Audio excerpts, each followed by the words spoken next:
অনৈতিক কাজে বাংলাদেশের নায়িকাদের মধ্যে অন্যতম একজন নায়িকা পূর্ণিমা, যিনি সিনেমায় চান্স পাওয়ার জন্য বেশ কিছু পরিচালকদের সাথে অনেক রাত কাটিয়েছেন।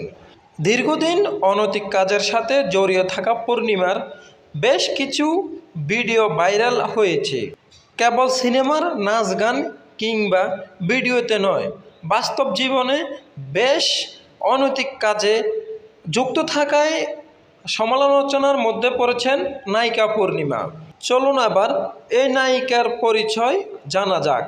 নায়িকা পূর্ণিমা, যার আসল নাম দিলেরা হানিফ রিতা, তিনি 1981 সালের 11 জুলাই বাংলাদেশের বাণিজ্যিক রাজধানী চট্টগ্রামে জন্মগ্রহণ করেন। 1998 সালে এ জীবন তোমার আমার চলচ্চিত্রের মাধ্যমে তিনি অভিষেক হন। 2010 সালে ওরা আমাকে ভালো হতে দিল না চলচ্চিত্রে অভিনয় করে তিনি প্রথম পুরস্কার লাভ করেন। বাংলাদেশের চলচ্চিত্রে সবচেয়ে জনপ্রিয় নায়িকা পূর্ণিমা। নায়িকা পূর্ণিমা একে একে 3টি বিবাহ করেন।